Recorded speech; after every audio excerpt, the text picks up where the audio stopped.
congenital hypothyroidism, which is extremely important from clinical perspective, not only from pediatric endocrinology, but also from a pediatrician perspective. So what is the most common feature of congenital hypothyroidism, Dr. Sandeep? Yes. So if you have 100 children who have congenital hypothyroidism, what is the most common feature to all of them? Okay.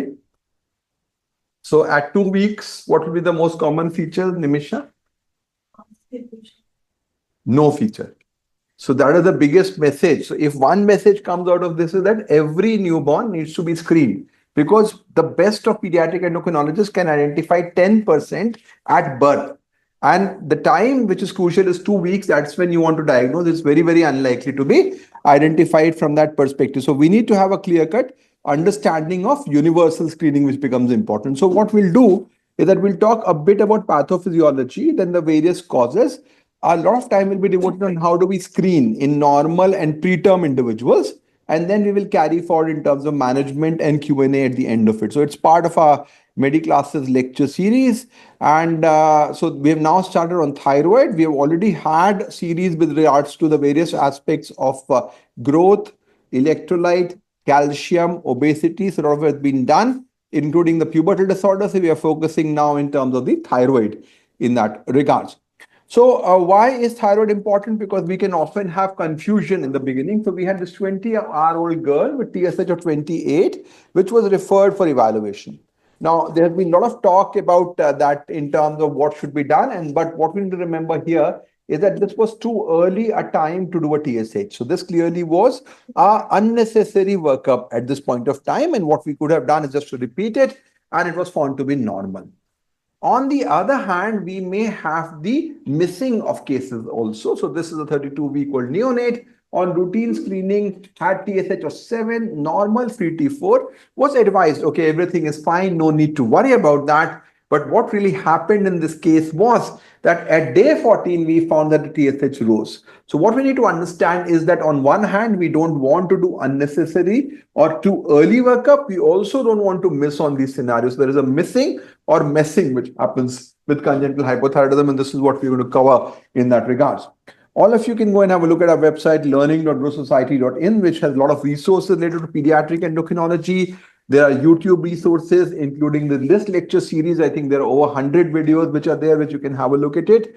Our website provides comprehensive tools and courses related to pediatric endocrinology, including a 2-year fellowship program and a pediatric endocrinology for postgraduate program, which is relevant for various postgraduates across the region.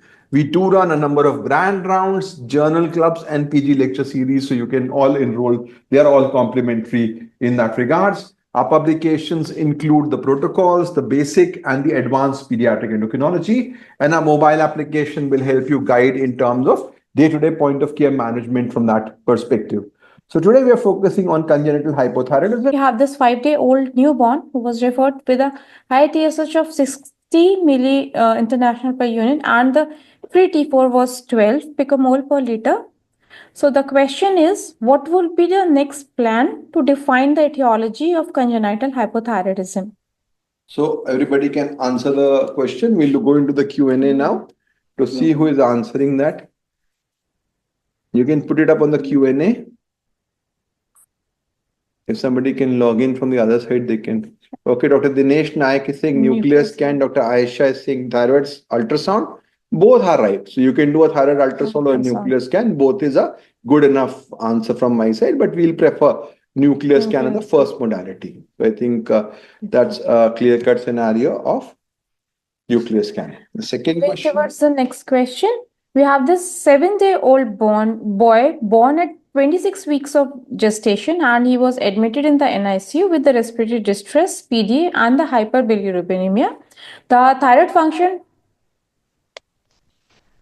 function test was done on day 7 of life and showed serum TSH level of 7.8. 7. TSH level of 7.8 and 1.2, and the free T4 level was 7.8. So on examination, there was no midline defect or micropenis was absorbed. So what is the most appropriate step in the management? So this is a very, very interesting scenario of a preterm newborn who has got a normalish level of TSH and a low level of FT4 and no midline defect or micropenis. So what is the most appropriate? Do you get the Q&A? Yes. So somebody has answered. They won't be seeing. In your case, you think? Okay. So we'll check the answers. So cortisol level. Yes, Dr. Iman, we want to look at cortisol level. Dr. Vibha has already explained that you want to look at the possibility of whether there is a illness associated or is it because of the other scenario. Yeah. So we have this third question with a girl with congenital hypothyroidism was started on LT4 levothyroxine of 50 microgram on day 6 of life. 1 month later, the serum TSH was 15 and free T4 was 4.4 picomole per liter, which was low. What is the most appropriate treatment plan? Should we increase the dose or we should continue the same dose or we can decrease the dose?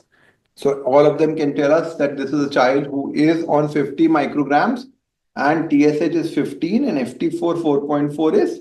What is the normal range for them, those who don't have? For the FT4, the normal range is 12 to 20 picomole per liter. So FT4 is also low, TSH is high.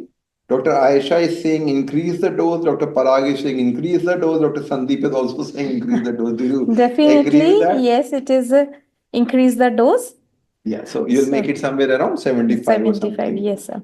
So I think very important issue would be to look at whether the drug is being given properly or not, whether some other iron or other medication being going on, but definitely you need to increase the dose. Yeah, carry on. So moving towards the next question, we have this 44-year-old boy born to a mother of hypothyroidism. His serum TSH was 63 and free T4 9 picomole per liter, which is low because normal is 12 to 20. What would be the next appropriate plan in this scenario? So this is a complicated picture. It's a 44 hours. So look at the timing, look at the TSH level and a FT4, which is slightly on the lower side. So what do you like to do? 44 Let's see what people are doing. It's a confusing one, so people are not coming up with answers. Okay, yet. let's. So Dr. Iman is talking about repeat TFT. Dr. Ekta is saying nuclear scan, start treatment and nuclear scan. Yeah, start treatment is the right answer because if we take the SPA guidance, which talk about the 24 hours to 48 hours, it's a more than 34 milli international unit, we should start the treatment. So definitely in this case, we have to start the treatment. So this is pretty high. So what I'm trying to say is that if suppose somebody does it around, let's say 48 hours, and if your TSH is more than 100, don't need to worry till around 3 days. It means it's very, very significant. And you have to start treatment and of course go for diagnosis. Yes. So, we had this 7-month-old girl presented with lethargy, poor feeding, and excessive sleepiness with jaundice without any significant perinatal history. The sibling girl was also diagnosed as a congenital hypothyroidism and she was on levothyroxine treatment. This child was hypothermic, has dry skin, umbilical hernia, and swelling in the neck. So, there is a history in the family. So, what would be the most likely diagnosis in this case? What is the cause of congenital hypothyroidism in this case? So let's get the answers. So this is clearly a case which we discussed, similar case, family history makes it very likely. So anybody is coming up, dyshomogenesis, Dr. Aisha, absolutely right. Yeah, definitely. So the familial causes of dysgenesis are much rarer. Yes, so sir. You have got the PAX8, TTX1, those will be like FOXY1, they will be like 1%. Here the risk is much higher. So it's clearly a case of dyshomogenesis. So moving towards the next question, we have this 5-day-old boy who presented with hypoglycemia. The sepsis screening and metabolic parent all were normal. Investigation showed a TSH level of 4 and the free TVO level of 4.4 picomole. So the question is, what is the most likely cause in the answer first for that. Sir. So you've got a TSH of 4 and FT4 of 4.4. Normal level is around 10 to 20. 12 to 20. Yes, for sir. FT4. So we can see. Yeah, We'll wait for the answers to come in. Okay, growth hormone and cortisol, Dr. Aisha. I think We she's can going in the wait. same Yes, direction. sir. Yes, Dr. Sandeep is talking about MPHD, and pointer on examination will give you a clue. Is But what would be the most important pointer on the? hypothyroidism. Syed Farooq Ali is also talking about MPHD. So pointer examination, I think it's clear. We're talking It's about micropenis and the midline defect. You already have hypoglycemia, which is there. Yes. Yeah. So we have a next question. A newborn's thyroid screening is sent on the day 2 of life. What level of TSH are the causes of concern at this stage according to the SPA guidelines? Sir has already mentioned this. Yes. So we want the exact figure. Exact figure, right? So we are waiting for the response. Dr. Paimode is saying 34. Do we agree with that one? 34 Dr. is right. Vignesh is saying 34. Yes, sir. Definitely 34 is the right answer. So we have a next question of 10-day-old boy who was referred to us with the free T4 level of 10, which is low, and TSH level of 24. The USG neck shows no thyroid gland. The thyroglobulin levels were also low. So what should be the next test to be done in this scenario? And what is the most likely diagnosis? So no ultrasound showing no thyroid, thyroglobulin is low. So what should be done? So we are waiting for some answers.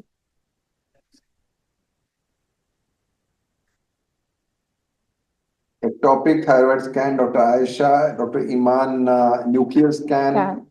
Thyroid scan to look for ectopic. Yes, thyroid scan. So I definitely. think everybody has done Yeah, that. the TG deficiency. TG deficiency, can it be that? TG deficiency, the thyroglobulins will be low. low. Will be undetectable, sir. Yeah. So Yes, sir. ठीक है, मतलब then you can think of it, but then what we expect the TSH But to be much higher. But the gland will not be ectopic in this case. If But here there is no gland, na? Yes, that's why there is no gland. So in TG deficiency, will So there there is is no gland. deficiency. So, Okay. So this is a bit of a confusion. Yeah, Yeah. gland may be picked up on that. Yeah, true. So the answer is right. We have to go for the thyroid scan to look for the ectopic thyroid. So next question, we have the 6-day-old girl who was referred to with a FT4 of 7 and TSH level of Sandeep, TSH level is This is level 30. It's the TSH level of 30. The thyroid nucleus can show no uptake. And so what should be the next step to be done after the nucleus scan in this case? And what is the most likely diagnosis? What is the cause for this scenario? So a very common scenario, very important one. No uptake. So thyroid ultrasound, Dr. Ekta. Definitely right. And the diagnosis? Diagnosis, suspected diagnosis. We are waiting for answers. So most likely it will be a transient phenomenon. Transient, maternal yes. TSH receptor antibody. NIS Dr. Aisha. Yes, Yeah. TSH, NIS, TSH receptor resistance, true. So all answers are coming. Yeah.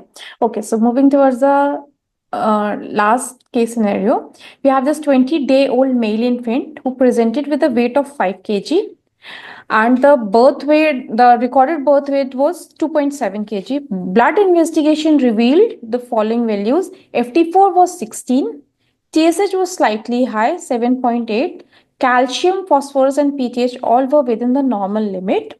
So the question is, what is the most likely diagnosis in this case?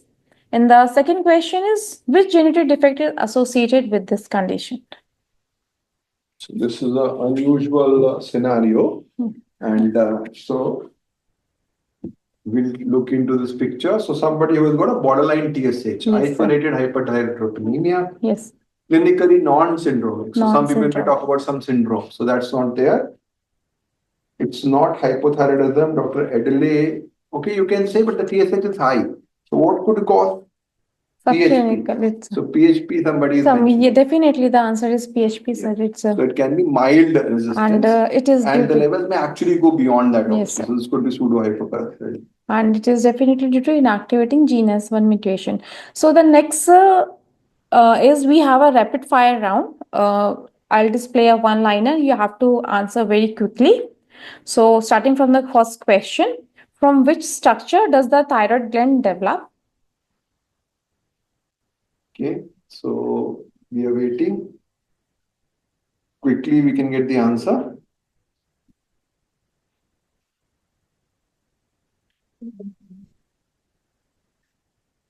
So thyroid gland develops from pharyngeal. Fourth pharyngeal, yes, Yes. we'll take it. Good. The fourth pharyngeal pouch. So the next question, which enzyme is responsible for the transport of iodine into the cell? Yeah. So which enzyme transports iodine into the cell? Or the transporter also you can Transporter. mention sodium Yes, sir. iodine transporter. Definitely. So already Dr. Vignesh is talking about MCT8. No, MCT8 No, is that is thyroid. thyroid. This is the sodium iodine. Yes, Simple. sir. The next question, what are the causes of transient congenital hypothyroidism? Yes. So we are looking at maybe at least 3 causes. Yes.